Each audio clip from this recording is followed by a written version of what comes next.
Hello everyone, welcome to my YouTube channel. तो आज की वीडियो में मैं आपको 12 ज्योतिर्लिंग में से एक श्री त्र्यंबकेश्वर के दर्शन कराने वाला हूं। अब मैं अभी ठाणे स्टेशन से नासिक रोड आया हूं।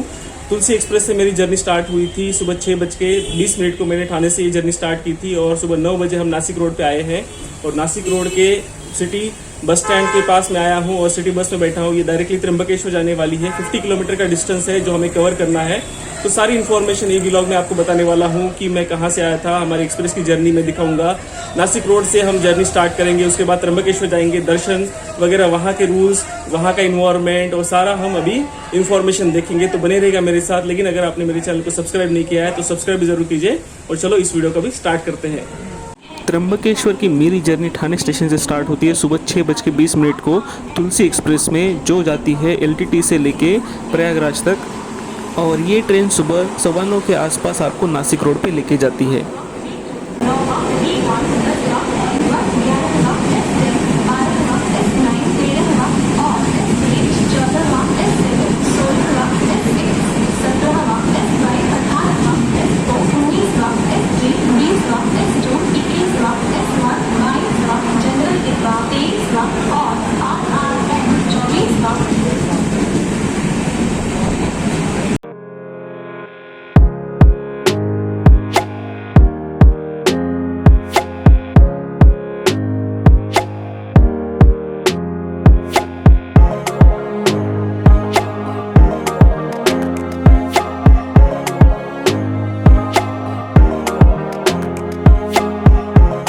नासिक रोड पे उतरने के बाद मैं त्र्यंबकेश्वर की तरफ निकलने ही वाला था तो मुझे रास्ते में ये गोदावरी वातानुकूलित प्रतीक्षालय दिखाई दिया। अगर आपको यहाँ पे वेट करना है तो वेट कर सकते हैं। अंदर का नज़ारा भी हम देखते हैं। तो चलो जाते हैं अंदर।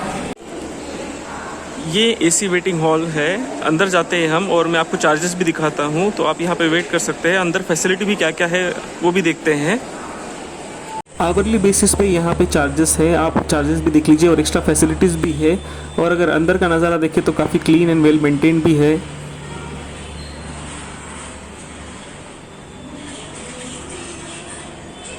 स्टेशन से बाहर आने के बाद मैं त्र्यंबकेश्वर जाने के लिए ऑटो या फिर बस देख रहा था। तो तभी मुझे पता चला कि CNG बसेस जो म्यूनिसिपल कॉरपोरेशन चला रहा है उसके सबसे लोएस्ट प्राइस में बसेस चालू है त्र्यंबकेश्वर के लिए डायरेक्ट। तो आप उससे भी जा सकते हैं। 63 रुपीज़ उसका टिकट प्राइस है। तो चलो वहाँ पे जाते हैं। ऑटो भी रहते हैं लेकिन आपको डायरेक्ट ऑटो नहीं मिलेगा, कैब आप बुक करके डायरेक्टली जा सकते हैं।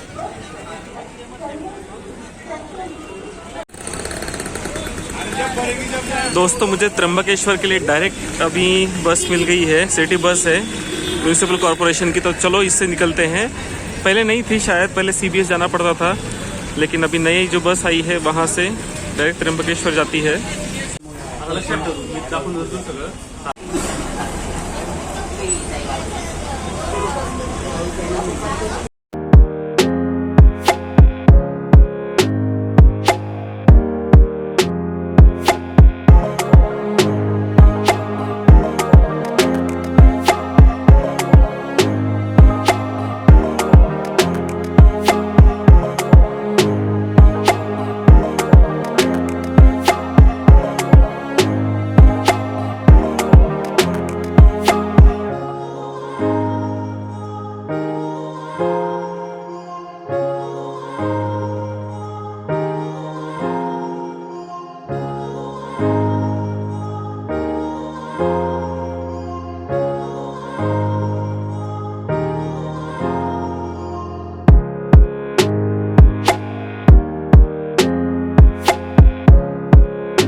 त्र्यंबकेश्वर में अभी आ चुका हूँ। 2 घंटे लगे मुझे नासिक रोड से बस से यहाँ आने के लिए।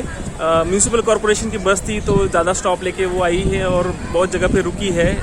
लेकिन जर्नी काफ़ी अच्छी हुई हमारी, बहुत सारा व्यूज़ था, बारिश का सीज़न है, हर तरफ ग्रीनरी है। लेकिन हम अभी जाएंगे मंदिर की तरफ और आपको मैं बताता हूँ कि दर्शन करना है और कितना टाइम लगने वाला है। श्रावण का महीना चल रहा है लेकिन आज सोमवार नहीं है, लेकिन श्रावण के महीने में अच्छा होता है। 12 ज्योतिर्लिंग में से एक ज्योतिर्लिंग नासिक त्र्यंबकेश्वर का मैं दर्शन करने जा रहा हूँ। आपको भी दर्शन दिखाऊंगा वर्चुअली, तो चलो बने रहेगा मेरे साथ और चलो दर्शन के लिए जाते हैं। इस जगह पे पार्किंग होता है, लेकिन अभी बारिश की सीज़न है इसलिए शायद बंद है, लेकिन अदर सीज़न में आओगे तो यहाँ पे आपको ऑफिशियल पार्किंग मिल जाएगा। लेकिन यहाँ से थोड़ा सा 200 मीटर आपको चल के जाना होगा मंदिर की तरफ। मंदिर के यहाँ पे पार्किंग होती है ऐसा लोग बोलते हैं, लेकिन उसके एक्स्ट्रा चार्ज लेते हैं, लेकिन सेफ्टी नहीं रहती है वहाँ पे और जगह भी कम है, तो आपका वहाँ पे टाइम वेस्ट भी हो सकता है।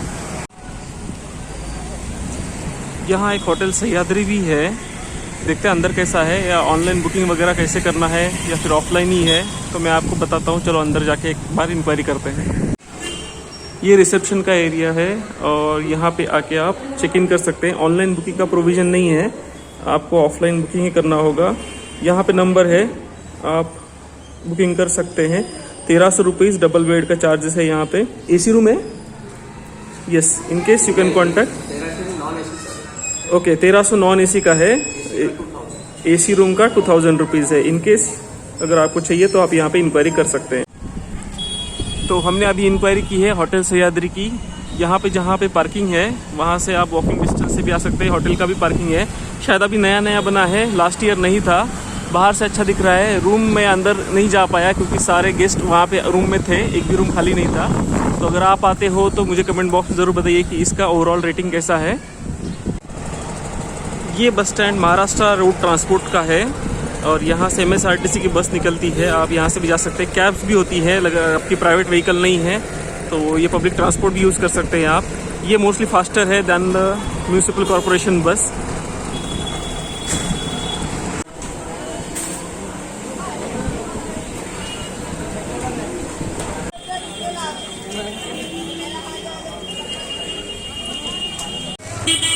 उत्तर महाद्वार के आगे मैं अभी आ चुका हूँ और ये मंदिर का व्यू, और हल्की हल्की बारिश चालू है। यहाँ पे आगे थोड़ी धर्मशाला वगैरह भी है, आगे ओयो के होटल्स भी है, लेकिन बहुत सा कम जगह पे ऑनलाइन बुकिंग्स अवेलेबल होती है। आप फ़ोन करके बुकिंग कर सकते हैं।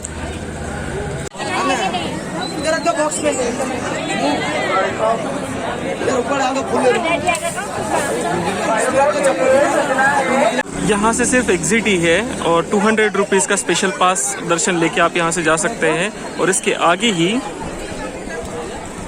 यहाँ पे आप पास कलेक्ट कर सकते हैं। 10-15 मिनट्स में आज का कहना है कि दर्शन हो जाएगा इफ़ यू टेक 200 रुपीज़ दर्शन पास। और अगर फ्री दर्शन लेते हैं तो 1 घंटा लग सकता है। तो चलो मैं फ्री दर्शन से ही जाता हूँ। हल्की हल्की बारिश चालू है और चलो जय भोलेनाथ के दर्शन लेते हैं।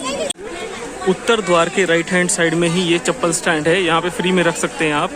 किसी शॉप वाले के पास भी रख सकते हैं, लेकिन कुछ लेना होगा, अदरवाइज़ वो फ्री में रखने नहीं देंगे।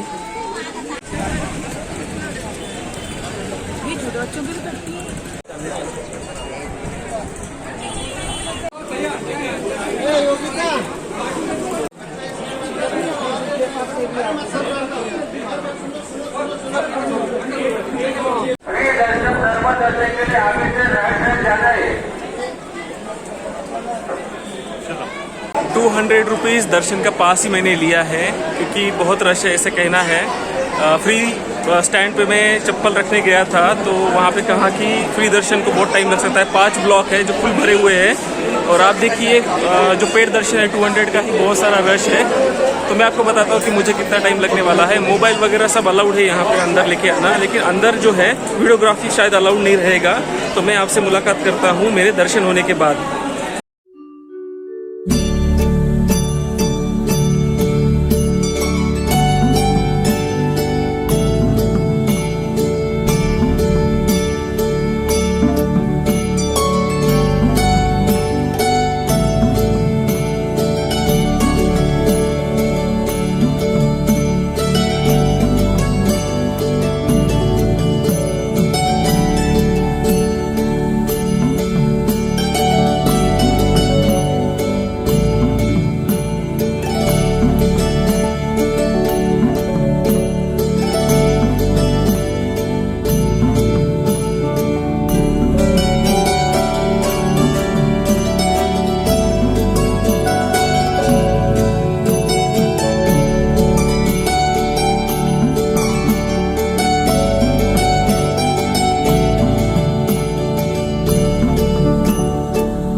दर्शन मेरे हो चुके हैं, काफ़ी अच्छी तरह से हुए। दर्शन करने के बाद मैं मंदिर में थोड़ी देर बैठा, उसके बाद अभी मंदिर के प्रांगण में हूँ। मंदिर के अंदर मैं ज़्यादा वीडियो नहीं निकाल पाया, वहाँ पे अलाउड भी नहीं था और ज़्यादा रश थी, लेकिन लगभग 1 घंटा लगा है मुझे। 200 रुपीज़ का भी मैंने दर्शन लिया, तो भी 1 घंटा है। श्रावण का मंथ है, फिर भी श्रावण सोमवार नहीं है, फ्री दर्शन को और ज़्यादा टाइम लगेगा।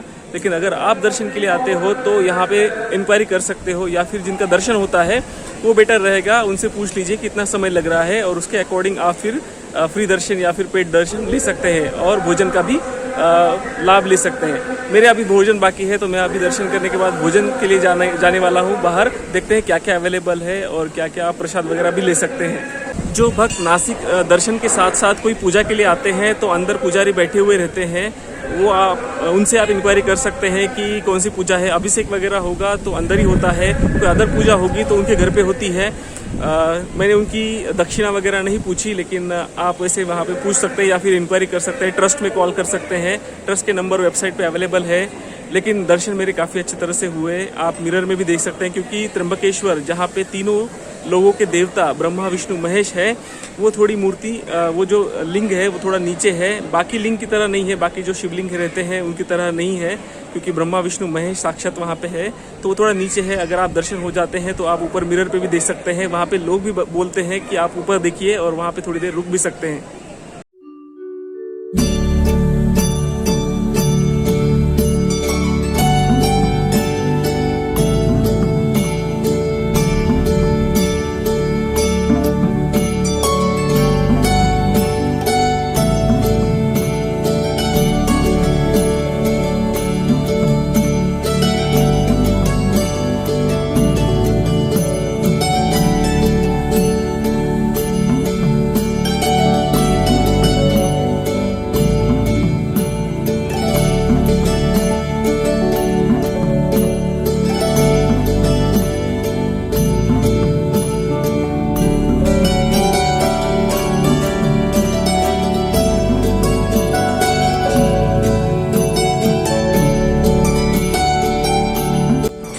त्र्यंबकेश्वर मंदिर के बारे में जानकारी अगर आपको चाहिए डिटेल में तो ये पढ़ सकते हैं, इंग्लिश में भी है और उसके बाद मराठी और हिंदी में भी मैं आपको बताऊंगा।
इस जगह पे चलो अभी कुछ खाते हैं, स्नैक्स का ही ऑप्शन है, उतनी ज़्यादा भूख नहीं है तो चलो स्नैक्स ही खाते हैं।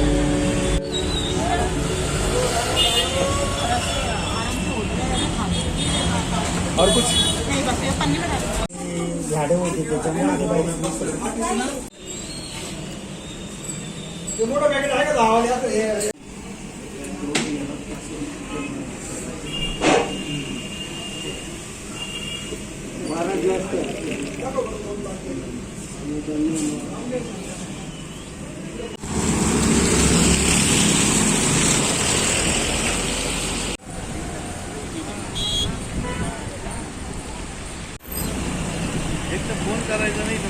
त्र्यंबकेश्वर के दर्शन करने के बाद और थोड़ा सा स्नैक्स खाने के बाद मैं आया हूँ श्री शेगांव के गजानन महाराज मंदिर में। यहाँ पे ही त्र्यंबकेश्वर के एंट्री गेट पे ही थोड़ा सा पास में ही आपको श्री गजानन महाराज का ट्रस्ट मिल जाएगा। वहाँ पे रहने के लिए भी भक्त निवास है और एक मंदिर भी है। मैं मंदिर में जाने वाला हूँ। आपको यहाँ पे आना है तो स्टे करने के लिए भी आ सकते हैं। जैसे मैंने कहा था, त्र्यंबकेश्वर में ऑनलाइन बुकिंग करने के लिए बहुत कम प्रोविजन है, लेकिन आप फोन पे बुकिंग करके यहाँ पे भी रहने के लिए आ सकते हैं। बहुत अच्छे भक्त निवास है, जैसे शेगांव में होते हैं वैसे ही यहाँ पे भक्त निवास है। लेकिन मैं यहाँ पे अंदर दर्शन करने के लिए जा रहा हूँ, तो चलो अंदर मंदिर के अंदर जाते हैं और दर्शन लेते हैं।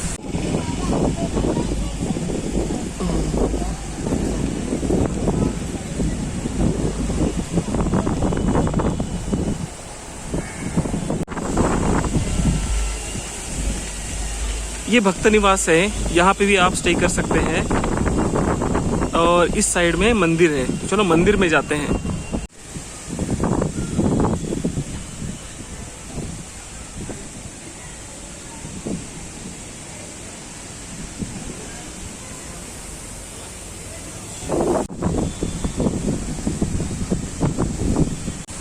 त्र्यंबकेश्वर में और बहुत से ठिकाने जो आप जा सकते हैं। श्री स्वामी समर्थ केंद्र है और दो तीन छोटे मंदिर है और ब्रह्मगिरी पर्वत जो मेन है, सबसे ज़्यादा जाते हैं लोग वहाँ पे। लेकिन मेरे पास अभी टाइम की कमी होने के कारण मैं वहाँ पे नहीं जा पाऊँगा। जहाँ पे गोदावरी नदी का उगम होता है, जहाँ से गोदावरी नदी स्टार्ट होती है, तो वो पॉइंट भी है। आप भी वहाँ पे भी जा सकते हैं। थोड़ा समय निकाल के आइए।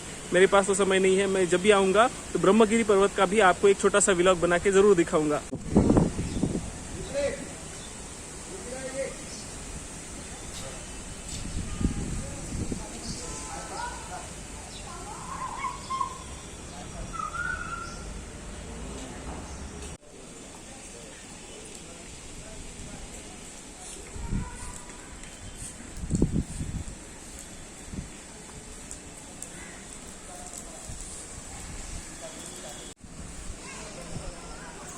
ये मंदिर है। मंदिर के अंदर मैं जाके आया हूँ, लेकिन मंदिर के अंदर फ़ोटो निकालना अलाउड नहीं है।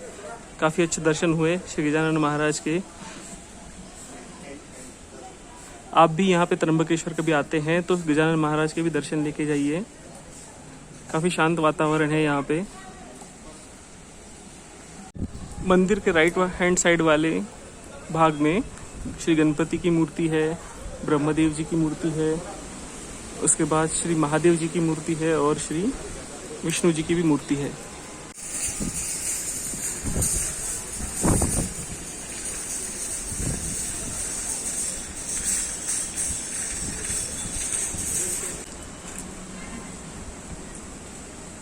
दूसरी साइड में भी वैसी ही है। विष्णु जी की मूर्ति, महादेव जी की मूर्ति, ब्रह्मदेव जी की मूर्ति और उसके बाद श्री गणपति जी की मूर्ति है। और आगे वाली साइड में श्री सरस्वती देवी और श्री लक्ष्मी देवी जी की मूर्ति है।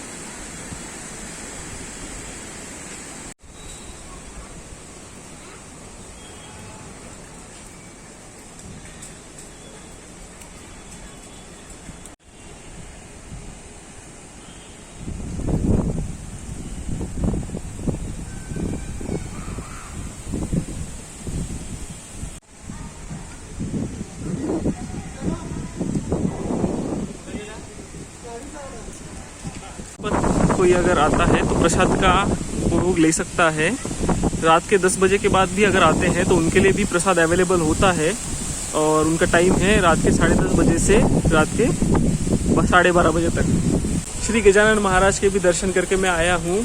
काफ़ी अच्छी तरह से दर्शन हुए और मैंने यहाँ पे भक्त निवास पे इंक्वायरी की है। यहाँ पे भी रूम अवेलेबल हो सकते हैं। रूम का प्राइस मैं अभी आपको दिखा रहा हूँ, लेकिन यहाँ पे कोई प्री बुकिंग आप नहीं कर सकते हो। करंट बुकिंग ही यहाँ पे करना है, यहाँ पे आना है और फैमिली को ही रूम अलाउड है। तो करंट में कितने रूम अवेलेबल होते हैं ये तो अवेलेबिलिटी पे ही पता चलेगा। उनका कहना है जैसे शेगांव पे रूल है वैसे ही यहाँ पे रूल है। तो आप आइए, यहाँ पे बहुत रिजनेबल रेट है रूम के और यहाँ पे भी आप स्टे कर सकते हैं।